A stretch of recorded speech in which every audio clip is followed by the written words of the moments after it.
Hey, what is up? Alright, we're going to try this again because our last video froze.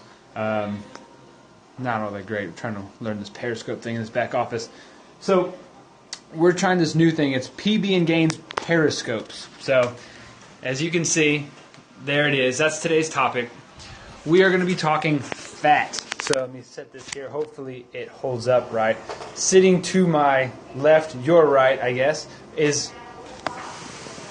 There we go. Is Nicole from Choose Food Wisely, and we want to talk to you guys today about fat. So we're going to get into our educational component to it, and then if there's any questions that you have about macronutrients, primarily fat, let's keep it fat focused today, you can go ahead and ask them at the end of the video.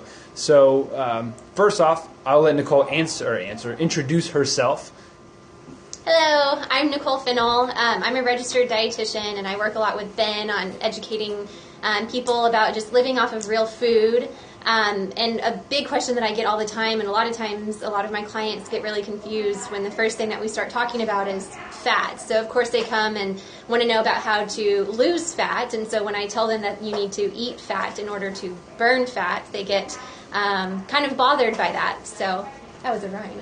I didn't mean to rhyme that.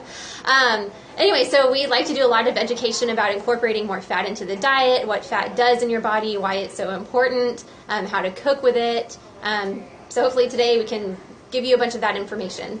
All right. And so when most people think of fat, what comes to mind? It's like this gooey gob of disgustingness that people think hangs around their midsection, or the good one that's under the arm and it just like waves. That's what most people think about when it comes to fat. So we want to take that conception and totally blow it out of the water and know that you can use it for your benefit to lose fat. That seems weird, but we're going to explain that. But first, let's start from infancy, why fat is important. Talk about like in mother's milk. Yeah, so I'm a new mom. My baby's 7 months old, and so maybe it's just the phase of life that I'm in, but I feel like I'm so kind of obsessed with the power of breast milk and how it can just completely grow a baby from, being a newborn to a fully functioning child. And so mother's milk or breast milk has a lot of saturated fat in it.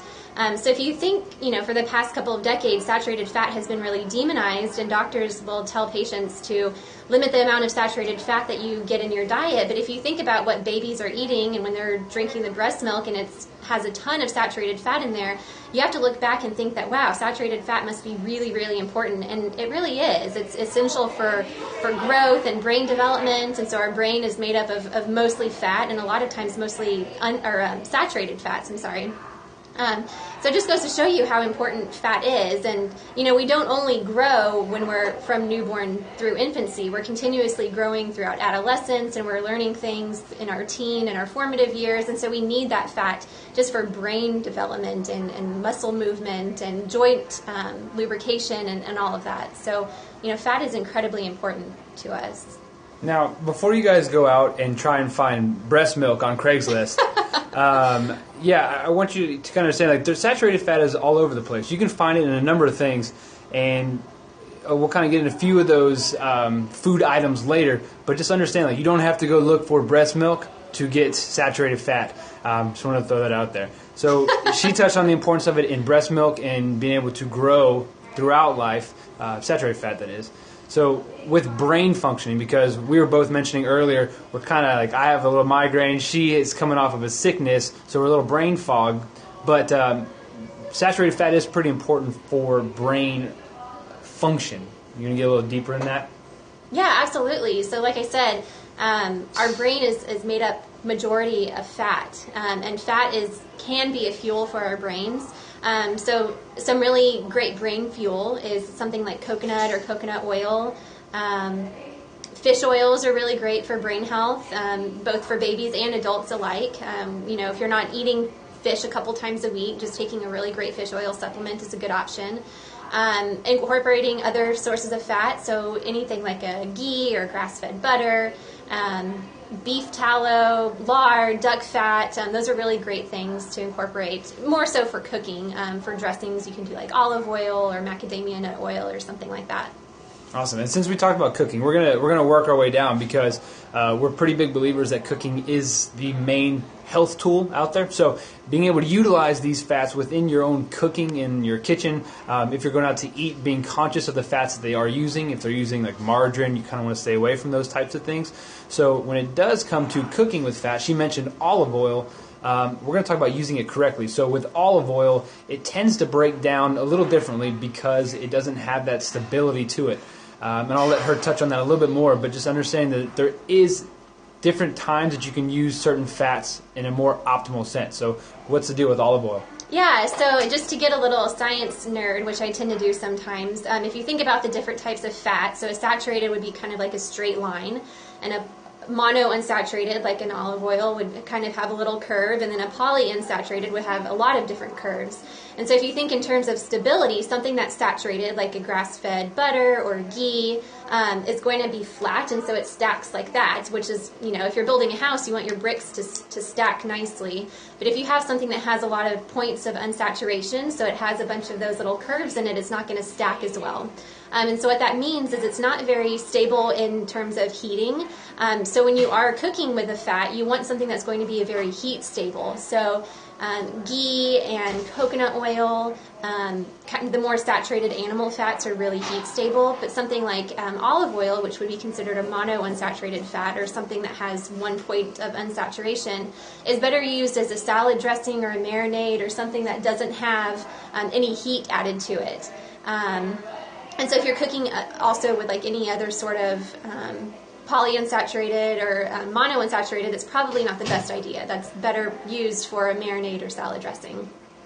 Yeah, so don't use olive oil at high heats for that very reason. Coconut oil, like you said, it's great. We're going to get into a few of those things. If you are going to cook, what the best ones are. We do meat deliveries here at the Avenu Fitness. And so the meat deliveries that we do, we get from the Berry Farm. And so in those deliveries, people can order fat or lard, which when people see that on the list of cuts or list of food available, they kind of freak out because like pork lard, I'm not going to cook with that because that could be terrible for my heart. But she just talked about the stability, of these fats, and those animal fats tend to be more stable. They're great to cook with, and they add a hell of a lot of flavor. If you ever cook with bacon grease, you know exactly what I'm talking about. So moving our way down, what kind of fats, if I'm going to the grocery store today, what type of things should I put in my cart? So I tell people to think about what humans have been eating for ages and ages and ages before this kind of industrial boom of processed foods came into place. So I'm pretty sure that people that were living off the lands weren't taking, the seed or sunflower seeds and treating them with chemicals and trying to extract all of the oils from this tiny little seed. So you want something that's naturally oily. So of course, animal fat, all you have to do is cook bacon and all of the fat is in the pan there for you. And so that's what humans have been doing for a really, really, really long time. And there's really no reason that we should... what do they say about history? Like those who ignore history are doomed to repeat it. Doomed to repeat it. Kind of thinking like that way. Like, why fix something that's not broken? Why do we need to have all these man-made oils when for centuries we've been eating animal fats and we've been eating avocados and coconuts and things that we can just get from the land? So anyway, rant aside. Focusing on getting good quality, like grass-fed butter, grass-fed ghee, coconut oil is great, avocados. I'm a really big fan nutritionally of macadamia nuts and hazelnuts. Olives and olive oil are great. What else am I missing? Duck fat. Duck fat. A lot of duck fat. Let's see. There's just so many great sources of fat out there. If regarding fish, some people like to use fish oil in cooking. I'm not a huge fan. I'm more of like, let's just eat the fish and get the fat that way. Or incorporating like a great fermented cod liver oil is a really great option in terms of getting fat into your diet. Nice. So yeah, it's those things. When you go to the grocery store, stock the cart with those. They're going to be great sources of fat for energy. Your brain's going to feel better because you're going to have more energy, and you'll be able to see that come out in your daily lives. And then overall, you'll just be a better individual. We talk a lot about that on the podcast, with our clients in our sessions. So being a better version of yourself starts with the food you eat. Fat is a huge building block of that. So for anybody that's watching right now, if you have any questions, we are open to answering them about fat, anything like that. If you want to munch on this, let us know. But well, I know I'm a happier person, so of course, like as a dietitian, I was educated in the whole dogma of low-fat everything, low-fat yogurt, low-fat-free cream cheese, which is my one that I always pick on because what the heck is fat-free cream cheese? Disgusting. And I felt like I was hangry all the time because I would have like my skim milk and Cheerios for breakfast, and then an hour later I'm starving because I'm eating nothing but carbohydrates. And there's nothing wrong with carbohydrates. You need to have some. But once I started incorporating more fat, not only does it keep me fuller between meals, I had better nutrient absorption because fat helps you to absorb those fat-soluble vitamins. I had more energy. I didn't feel like I had to be eating all the time. You know, I wasn't living off my 100-calorie Oreos anymore. Like, I just had that satiety that I needed to get through my meals. And so, I mean, in terms of being a better version of myself, I'm sure my husband appreciates me not being hangry all the time now that I'm eating more fat in my diet. So that's always key. If you want synergy in the house, eat fat. Yeah, that's what we're going to leave it with that. exactly. So our viewers who we are not getting questions from right now, we will then shift over into how you can get more information from us outside of these videos. I'm going to take this bad boy and I'm going to scoot it a little bit closer to the board. So Avenu Fitness, we just started a Pinterest page, which we post all of our videos to, and we do a ton of cool things. We're working on the recipe boards, menu planning, meal planning type stuff, but you can find a lot of information there at Pinterest at Avenu Fitness. You can also find us on Facebook, of course, Avenu Fitness. You can even find Nicole, Choose Food Wisely, on Facebook as well. We're getting her back into the Twitter game, so she'll be back in there. And of course, the PB and Gains podcast, which we just had George Bryant's The Civilized Caveman on. So I just see Kathy McMillan join. Hi, Kathy. How are you doing? Splendid. Can you see that stash again? Sorry, I'm pretty proud of it. But yeah, any questions on fat? Going once, going twice. All right, we're sold. So no questions on fat. So guess what? Here it is, more fat. This is Ben from the PB and Gains podcast / Avenu Fitness. That is Nicole from Choose Food Wisely. Tune in next time when PB and Gains periscopes. We'll see you guys later.